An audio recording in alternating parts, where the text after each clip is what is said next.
बिहार की सीरीज का बीपीएससी के पर्सपेक्टिव से या दृष्टिकोण से हम लोग यहाँ पे अध्ययन कर रहे हैं। जो लास्ट लेक्चर था उसमें हमने अध्ययन किए थे बिहार के वन्यजीव अभ्यारण्य और पक्षी अभ्यारण्य। इसके साथ ही बिहार की भौतिक संरचना के, बिहार के राजनीतिक मानचित्र का, बिहार की जलवायु क्षेत्र का, बिहार की कृषि का और अन्य आंकड़ों का अध्ययन कर चुके हैं। अगर आपने उस सीरीज को गो थ्रू नहीं करा है तो एक बार उसको गो थ्रू कर लीजिए, क्योंकि एग्जाम या परीक्षा बहुत निकट आ चुकी है। आज हम अध्ययन करेंगे बिहार की खनिज संपदा का, और जब बिहार की खनिज संपदा का अध्ययन करेंगे तो हम एक सह संबंध स्थापित करेंगे, को रिलेशन स्थापित करेंगे कि बिहार की भौतिक संरचना और उसके भूगोल में और उसके खनिज संपदा के विभाजन या वितरण में क्या संबंध हमको देखने को मिलता है। नमस्कार, मैं चंद्रशेखर स्वागत करता हूं चहल के इस प्लेटफॉर्म पर। और आज चहल के इस प्लेटफॉर्म पर बीपीएससी की सीरीज में हम लोग स्टडी करेंगे अपनी खनिज संपदा का। तो आइए अपने अध्ययन को आगे की ओर बढ़ाते हैं।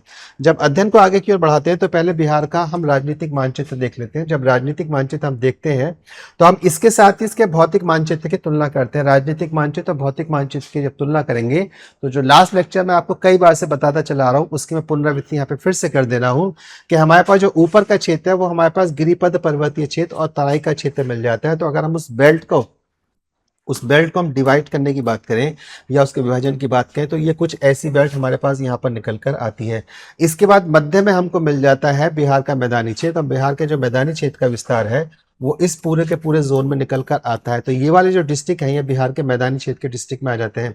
अब जो नीचे की पट्टी है हमारे पास, यहाँ से लेके पूरी की पूरी जो नीचे की पट्टी है ये वाली, ये हमारे पास बिहार की संकीर्ण भूमि पठारी भूमि क्षेत्र का भाग निकल के आता है।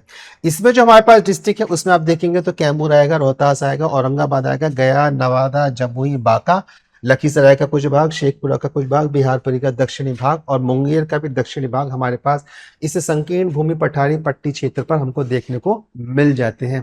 तो अगर राजनीतिक मानचित्र के साथ हम इस भौतिक विभाजन का संलग्न करते हैं और संबंध स्थापित करते हैं तो पता लगता है सह अस्तित्व का संबंध है।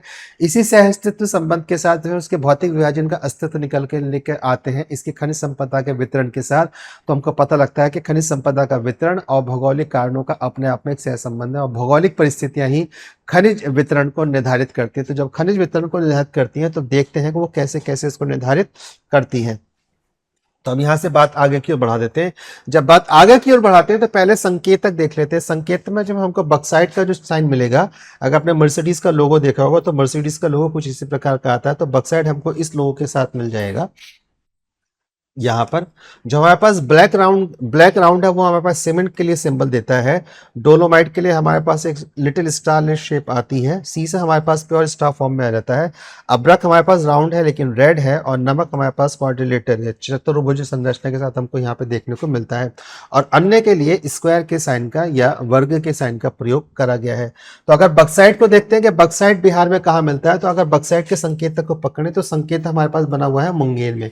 और मुंगेर हमको कहाँ मिलता है, यहाँ पर। अगर हम मुंगेर का भौतिक विभाजन देखते हैं तो मुंगेर की जो उत्तरी भूमि क्षेत्र है वह हमारे पास बिहार के दक्षिणी मैदान क्षेत्र का भाग बनती है। लेकिन जो मुंगेर का दक्षिण का भाग है ये हमारे पास पठारी भूमि क्षेत्र के साथ संलग्न होकर निकलता है।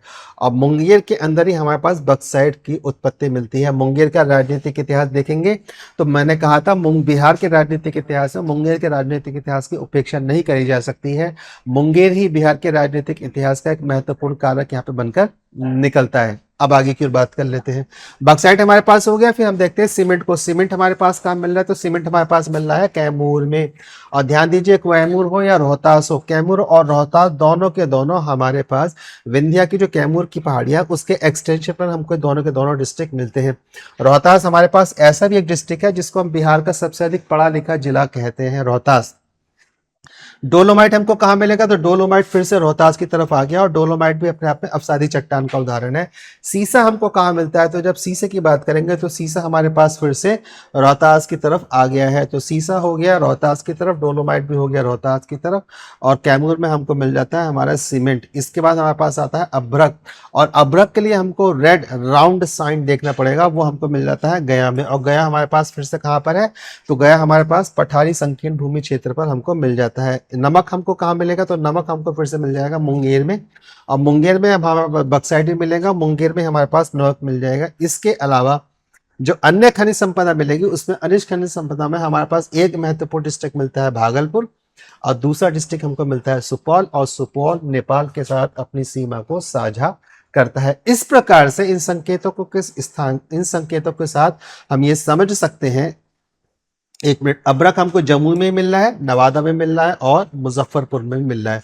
तो इन संकेतों के साथ हम ये समझ सकते हैं कि बिहार का भौतिक विभाजन और उसके खनिज संपदा का वितरण एक दूसरे के साथ जुड़े हुए हैं, जहां पर हम देखते हैं खनिज संपदा का जो अधिकतम वितरण है या खनिज संपदा की जो सर्वाधिक सघनता है वो हमको दक्षिण बिहार की तरफ देखने को मिलती है। उत्तरी बिहार में हमारे पास खनिज संपदा का कोई सघन संपदा वितरण यहाँ पे देखने को नहीं मिलती है। तो इसका अर्थ यह भी निकल के आता है कि जो उत्तरी बिहार है वो खनिज संपदा के मामले में थोड़ा सा कम लाभान्वित है, और जो दक्षिणी बिहार है वो खनिज संपदा के वितरण और उसकी सघनता के मामले में अधिक लाभान्वित हो जाता है। एक सेकंड में एक घूंट पानी पी लो।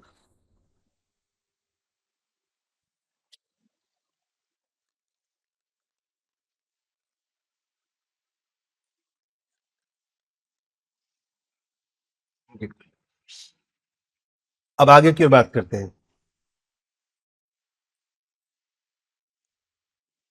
अब देखिए, खनिज उत्पादक क्षेत्र, बिहार के प्रमुख खनिज, उसमें हमारे पास खनिज है, उत्पादक क्षेत्र है, फिर खनिज है, उत्पादक क्षेत्र और खनिज और उत्पादक क्षेत्र है। अब हम क्या करेंगे, इन सारे खनिजों का उनके डिस्ट्रिक्ट के साथ मैच करेंगे। तो चूना पत्थर हमको कहाँ मिल जाएगा, तो चूना पत्थर हमको मिल जाता है रोहतास में। चूना पत्थर हमको कहाँ मिल जाएगा, चूना पत्थर हमको मिल जाएगा रोहतास में। और रोहतास कहाँ पर है, तो बिहार का सबसे अधिक पढ़ा लिखा जिला जो है वो हमारे पास रोहतास है। पाइराइट हमको कहाँ मिल जाएगा, पाइराइट भी हमको फिर से रोहतास से मिल जाएगा। बक्साइट हमको कहाँ मिल जाएगा, तो अभी हमने देखा था बक्साइट के लिए जो सबसे बड़ा चिन्ह संकेतक साइन निकल के आ रहा था वहां पास मुंगेर में निकल के आया था। मुंगेर को हमने कहा था कि यह एक संकीर्ण क्षेत्र है जो दक्षिणी बिहार के साथ साथ पठारी भूमि क्षेत्र के साथ भी सहसंबद्ध अपने भौतिक विभाजन और भौगोलिक विस्तार के साथ करता है। टिन हमको कहाँ मिल जाएगा, तो टिन हमको मिल जाएगा गया में। गया में हमारे पास दो स्थान पड़ेंगे, देवराज और कुर्क खंड। और गया हमारे पास कहाँ है, तो गया हमारे पास यह है। अगर बिहार का कोई सबसे अधिक सूखा क्षेत्र की गिनती में आएगा तो उसमें गया का नाम भी आ जाता है, अर्थात गया बिहार का सर्वाधिक सूखे जिलों में से एक जिला अपने आप में रहता है।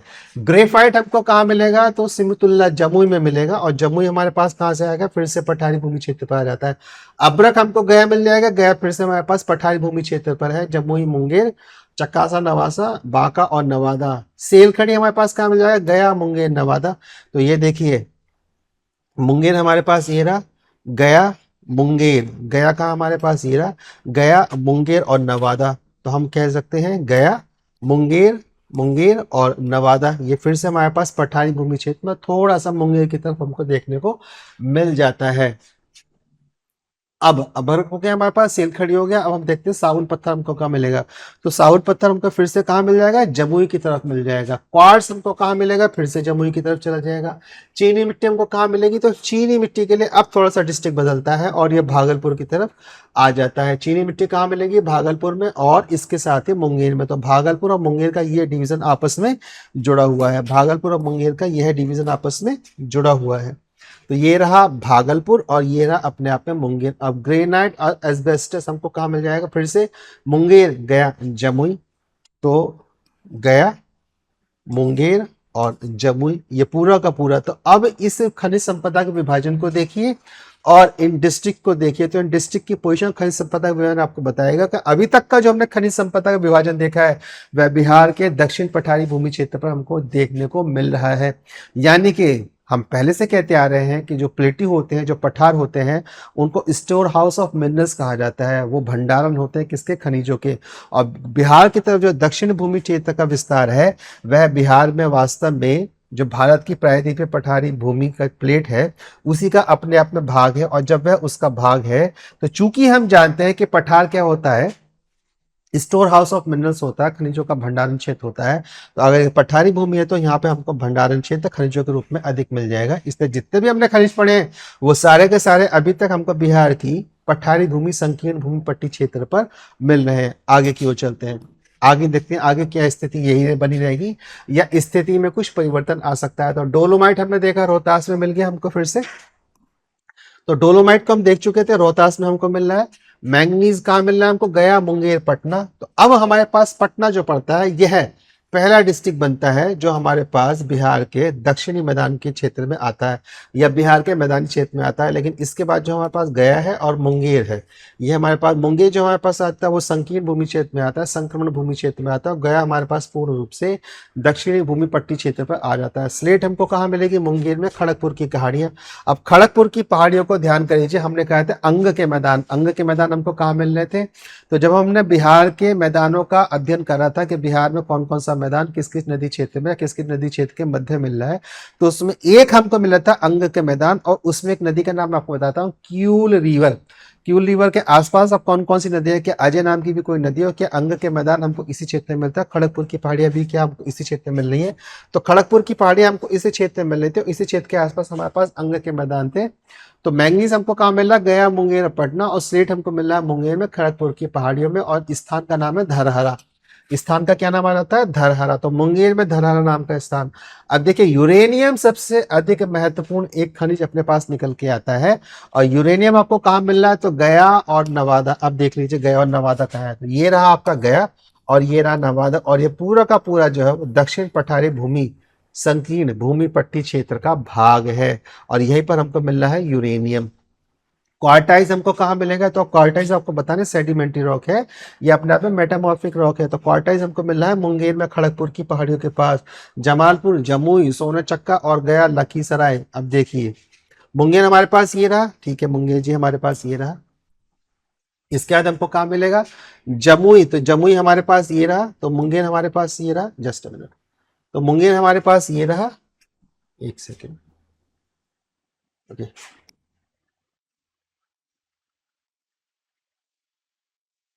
तो मुंगेर हमारे पास ये रहा, हाँ हमारे पास ये रहा। फिर जमुई हमारे पास ये आ गया, ठीक है। गया हमारे पास ये आ गया। लखीसराय हमारे पास ये आ गया, मुंगेर से बिल्कुल लगा हुआ जिला है लखीसराय, और ये भी अपने आप में दक्षिण भूमि पठारी क्षेत्र में दक्षिण की तरफ से लगा हुआ है। रामशिला, प्रेतशिला की पहाड़ियां आपको यहाँ मिलेंगी। और नालंदा आपको कहाँ मिलेगा? तो नालंदा आपको मिल जाता है, ये रहा, इधर क्या बना, हाँ ये नालंदा। तो बिहार शरीफ की तरफ आपको मिल जाता है नालंदा, और इस प्रकार से इस क्षेत्र में आपको मिल जाएगा क्वार्टाइज। फेल्स पर आपको कहाँ मिलेगा? गया, गुरपाई, झंडी की पहाड़ियां हैं, मुंगेर और जमुई। तो गया है, मुंगेर है और आपके पास जमुई है। यहाँ पे आपको क्या मिल जाएगा? फेल्स पर मिल जाएगा। और सोना आपको कहाँ मिलेगा? जमुई, मुंगेर, पश्चिमी चंपारण। तो सोना आपको कहाँ मिलेगा? जमुई, मुंगेर, पश्चिमी चंपारण। महत्वपूर्ण जिला आ गया अपने पास पश्चिमी चंपारण।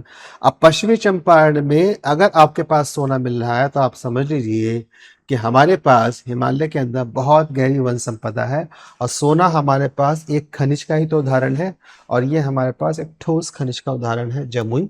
तो मुंगेर और पश्चिमी चंपारण में। और फोया के लिए हमको कहाँ मिल जाएगा? भागलपुर, मुंगेर और पूर्णिया।